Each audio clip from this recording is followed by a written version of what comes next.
ডাক্তারকে বন্ধু ভাবতে হবে। এই ধরুন আপনি আমাকে বন্ধু মনে করেন, মনে করে আপনার যত সমস্যা আছে সবকিছু ভয় এবং লজ্জা ছাড়া বলে ফেলেন। ডাক্তার সাহেব আপনার নামটা কি? আমার নাম সোহাগ। সোহাগ দোস্ত, তাহলে শোন, আমি যেহেতু আমার তুই মনে কথা কইতেই কইলি, আমি তাহলে মন খুলে বলতে চাই। সোহাগ দোস্ত? আল্লাহ, একটু আগে না তুই কইলি তোর বন্ধু ভাবতে, মনের কথাটা তাহলে ভয় লজ্জা ছাড়া বলতে, ওই কারণে ফ্রি হইলাম আর কি।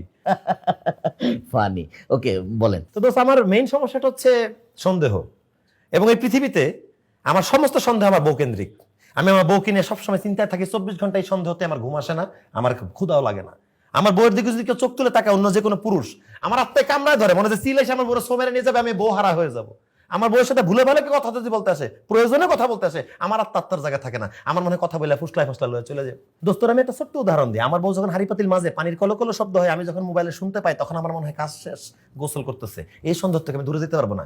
দোস্ত, আরো অনেক কথা আছে স্বামী স্ত্রীর মধ্যে, সব কথা তো আমি তোর কইতে পারবো না। আর একটা ছোট্ট উদাহরণ দিই। আমি ধর অফিস শেষ করে আসছি, মেন দরজা দাঁড়ায় আছি, আমার বড় দরজা খুলতে 10 মিনিট লেট করছে। আমার তখনও মনটা বলে কাজ তো শেষ। এখন তারা গান গাচ্ছে, তার পার্টনার মিলে, হাম তুম এক কমরে মে বন্ধ হো और চাবি খো যায়। এইটাই আর কি সমস্যা আসলে দোস্ত। আর কোনো সমস্যা? আরে সমস্যা কি কোনো অন্ত আছে? অবশ্যই আছে। আমি যখন কোনো পুরুষ মানুষের মোটা থাই দেখি, আমার একদম দাঁত দিয়ে কামড়া দেড় মাংস ছিঁড়ে নিয়ে আসতে মন চায়। কেন? কারণ হিংসা। আমারে আল্লাহ তো মোটা থাই দেয় নাই কেন? একটা ছেলের তো মোটা থাই হইব কেন? আমি দাঁত দিয়ে কামড়াবো না কেন? বুঝতে পেরেছি। আচ্ছা, এই যে প্রবলেমগুলো আপনার হচ্ছে, এটার জন্য কি কোনো কারণ নির্ধারণ করতে পেরেছেন? মানে কেন হচ্ছে এরকম? হ্যাঁ দোস্ত, তুই তো খুব ভালো ডাক্তার, হ্যাঁ, ব্রেন আছে, খুব শার্প। কি দারুণ একটা প্রশ্ন করছো, সেই প্রশ্নের অপেক্ষা আমি আছি। মূল সমস্যাটা হচ্ছে আমার বন্ধু বান্ধব মহল, ফ্রেন্ড সার্কেল। আমার ফ্রেন্ড হলো পুংটা। যতগুলো ম্যারিড ফ্রেন্ড আছে, প্রত্যেকটা বউ একটা করে থাকা সত্ত্বেও 4-5টা গার্লফ্রেন্ড রাখছে, ঢাকায়, ঢাকার বাইরে, কক্সবাজার, বান্দরবান, সব জায়গায় একটা করে বউ সেট করা। আবার এক একজনের বউর সাথে পরকিয়া করে, টাঙ্কি মানে। আমার মন অলওয়েজ বলে এই সার্কেলটা যেহেতু নষ্ট নষ্ট নষ্ট, এরা তো আমার বউরে ফ্রি টাইম পাইলে, আমি যখন কাজে ব্যস্ত থাকবো, তাহলে সোমেরে না হওয়ার ছাড় দিবে না, নিয়ে তো যাবেই। আরেকটা ছোট্ট সমস্যা আছে দোস্ত। কি সমস্যা? আমাকে যখন কেউ বেশি ভালোবাসে, আমার মন সবসময় বলে সে স্বার্থের কারণে ভালোবাসে। আমাকে যখন কেউ কম ভালোবাসে, আমার মনটা বলে সে আমাকে ভালোবাসে না, অভিনয় করতেছে, সে আমাকে ছেড়ে যখন তখন চলে যাবে। এই স্কেল মেপে ভালোবাসাটা কেউ দিচ্ছে না। এটা কি হয় দোস্ত? তুই কো বাস্তব জীবনে হয়?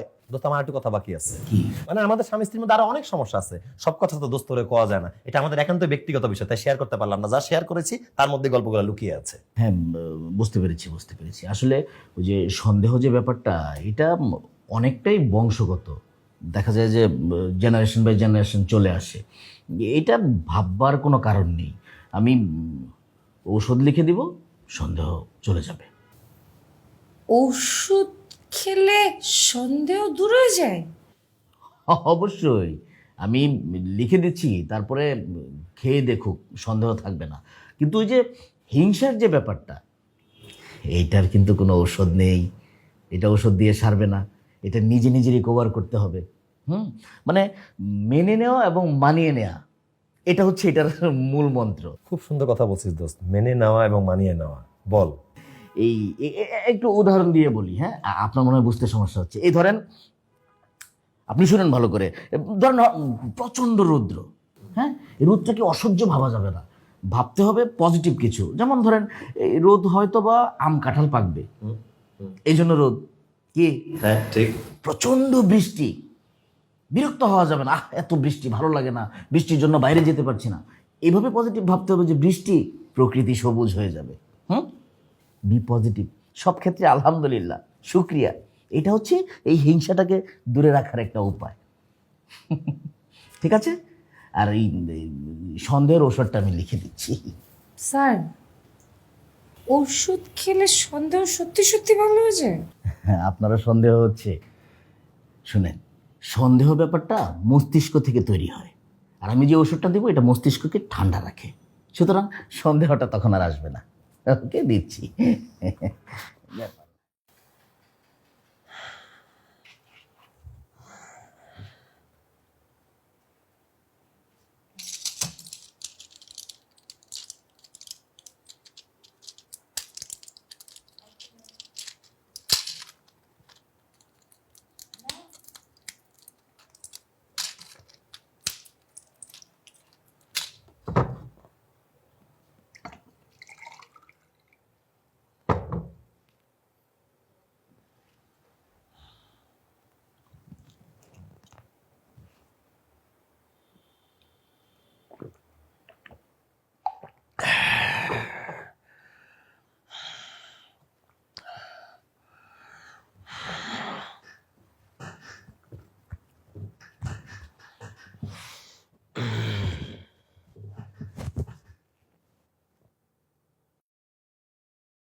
মিজান, আয় মিজান, আয় মিজান, হুম ঘুমাই গেছো?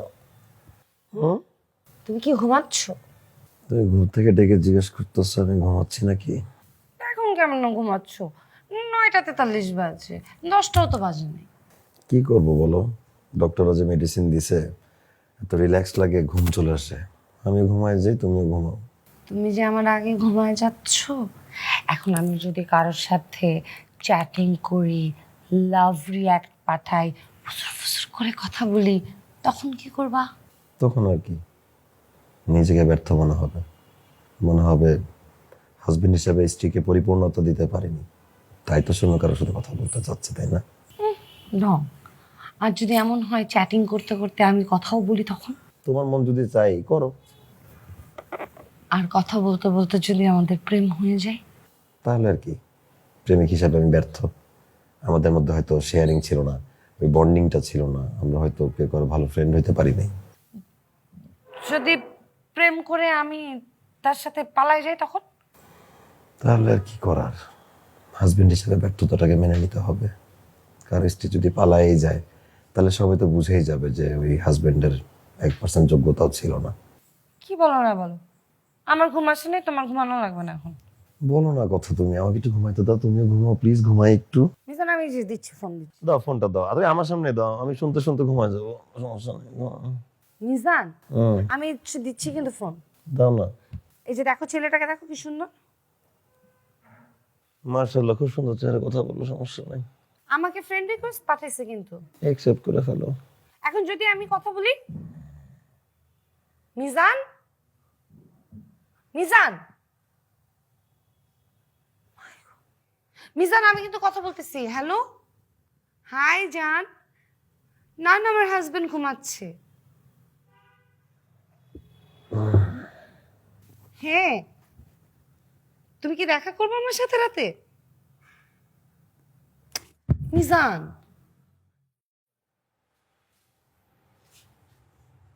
মিজান, হুম, এদিকে আসো তো একটু।